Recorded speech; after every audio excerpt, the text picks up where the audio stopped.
During the time of the pharaohs, the city of Karnak was a shining example of civilization that all other nations could only hope to emulate.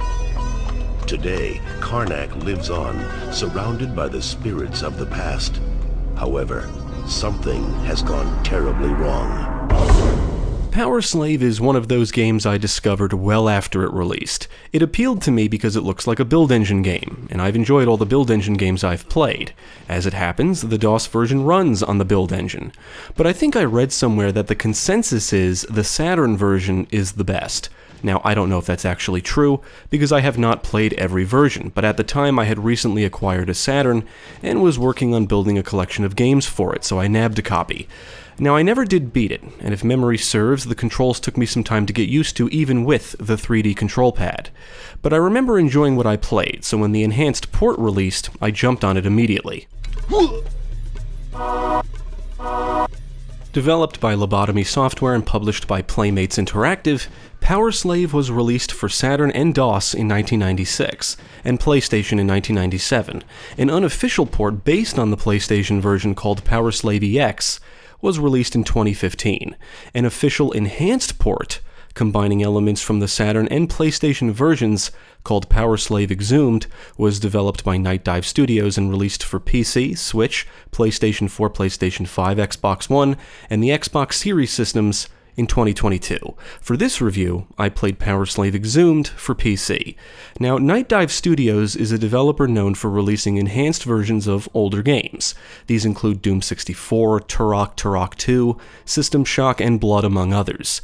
The enhanced versions all run on Nightdive's Kex engine, and I've enjoyed the ones I've played so far, so I've been looking forward to jumping into PowerSlave Exhumed.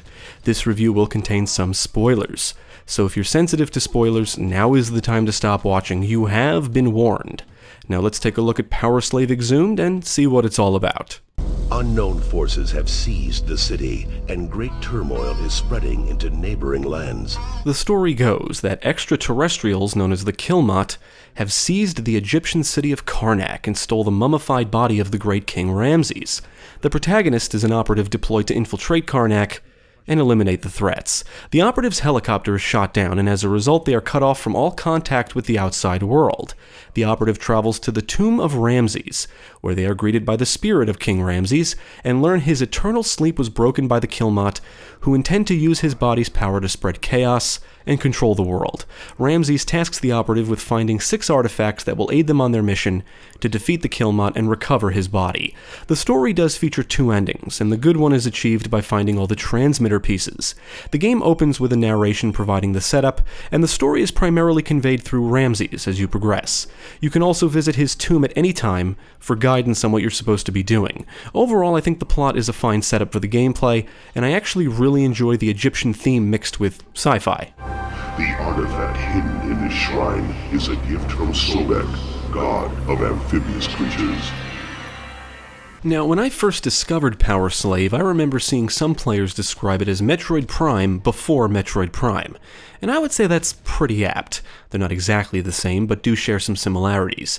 There is a world map where you can navigate to any unlocked levels, and many have multiple exits that take you to different levels. You will need items to access certain exits, or in other words, you'll have to revisit previous levels after acquiring items to gain access to new areas and exits. In this case, the items are the artifacts. They grant you special abilities, including increased jumping, floating down slowly, breathing underwater, partial protection from poison and lava, nullifying force field barriers, and levitation, which basically enables you to freely fly around. For a first-person shooter released in 1997, I think what it was doing was somewhat innovative. If you've played build engine games or other classic shooters, I think PowerSlave is going to feel familiar. You run around the levels shooting enemies and hunting for keys.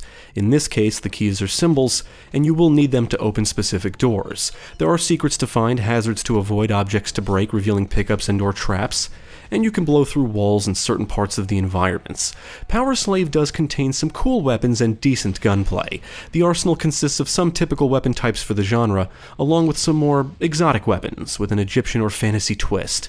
PowerSlave doesn't feature traditional ammo. Instead, it features weapon power. Each weapon consumes weapon power when fired, but weapons don't share the power. They each have their own power meter. Weapon power can be dropped by enemies and revealed by breaking objects. I like this simply because it means every level has ammo for every weapon. To acquire power or ammo for a weapon, you must be holding it when you collect the power.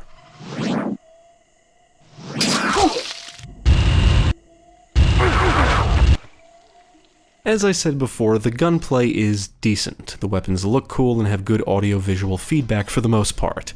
Some enemies explode when killed, others fall to the ground. There's some gore, but it's not super graphic, and the death animations are okay at best. Unfortunately, while I do like the weapons, I feel the cast of foes is a bit underwhelming and lacking. Some of the most common foes include small types, like Terranians, Omen Wasps, and scorpion-looking things, and all of them are prevalent throughout the whole game. They sometimes appear in numbers and can be annoying, and they just don't make for very intense or exciting battles. More threatening foes include the Anubis zombie, Mummy, and Bastet, or what I call the Cat Lady. Outside of a few others that only appear in certain levels, I feel the cast lacks variety.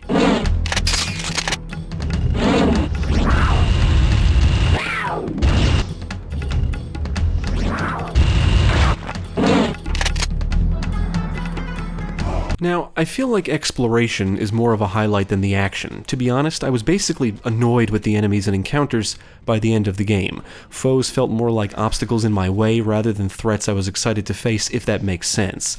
The small foes are just unexciting to engage, and even some of the tougher foes can prove to be annoying at certain points. For example, mummies unleash homing projectiles, making certain areas populated with them tedious to navigate.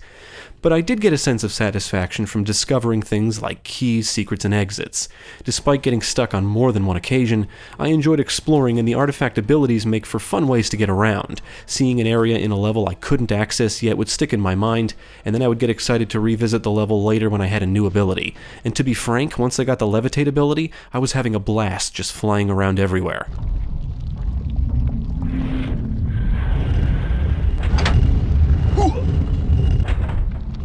In addition to weapon power, other pickups include health power, which replenishes health, weapon boost, which is a temporary power-up, and a map of the area or level, and I do believe these pickups are randomized. I say that because I've played through most levels multiple times and can tell you that I did not find the pickups in the same spots every time. A breakable object may contain health power on one run and weapon power on another. The pickup that appears may be dictated by certain factors, although I can't confirm for sure, but the randomized aspect can sometimes be annoying. For example, if you need health, but weapon power keeps appearing, or vice versa. There are other pickups, which are found in specific locations, like the Ankhs, which permanently increase your health, full weapon power, full health power, and the transmitter pieces and team dolls. As mentioned before, collecting all the transmitter pieces will allow you to see the good ending. Team dolls are more or less collectibles, and I found that many are pretty well hidden. In fact, they can be quite hard to find without a guide.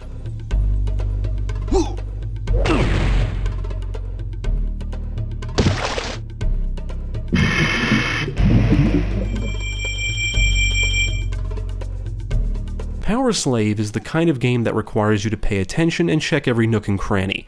It's the kind of game where it's easy to get lost or stuck because certain paths and/or ways to progress can be easy to miss. Some levels are quite intricate with multiple floors, rooms, and paths, and you'll sometimes need to blow up parts of the environments to progress. You can also find and unlock shortcuts. I think many levels are well designed, but some of the later ones have tedious platforming, poor design choices, and some annoying hazards. There is quite a bit of platforming in the game, and much of it will require the increased jumping and floating abilities, which basically equates to long jumping. In general, the controls and platforming feel fine, at least on PC, but some of the later levels can be frustrating to navigate. Poor enemy placements, hazards that can kill you instantly, and one level in particular features a series of lasers you have to levitate around, and it's awful. Touch a laser and die, it's just not fun. In that same level, there's a room where you collect the symbol and then must disable the lasers so you can backtrack safely, but how to disable them is borderline obtuse.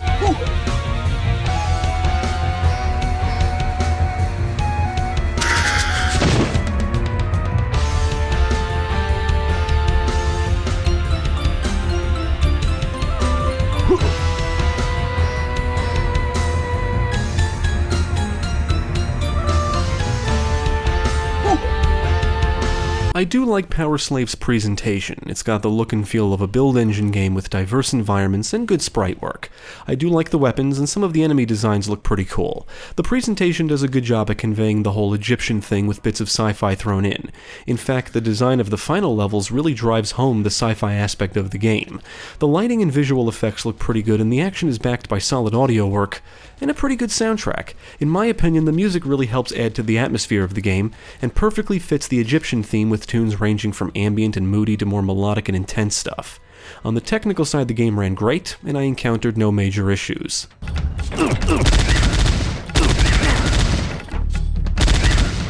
I admit I'm a little disappointed with PowerSlave. I think I was expecting something more in line with Duke Nukem 3D, Shadow Warrior, and Blood, but it just doesn't reach the same highs as those games.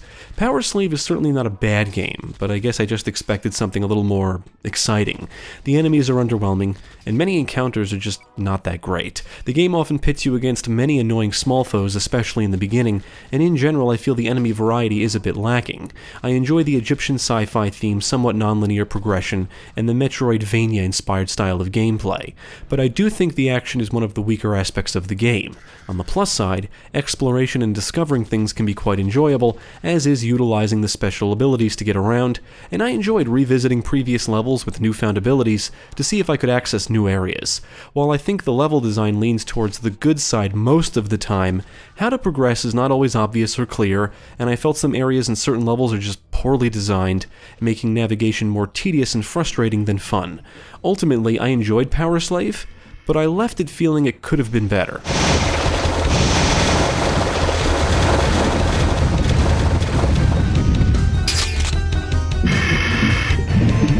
I would recommend PowerSlave because it's fun, but I also think its contemporaries are better.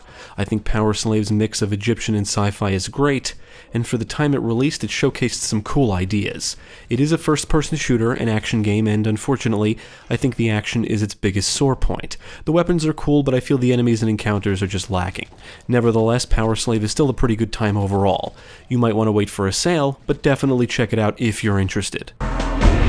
You have been chosen from a group of the best operatives in the world to infiltrate Karnak and destroy the threatening forces. But as your helicopter nears the Karnak Valley, it is shot down. You barely escape with your life. With no possible contact to the outside world, you begin your adventure, ready to accomplish your mission, praying to return alive.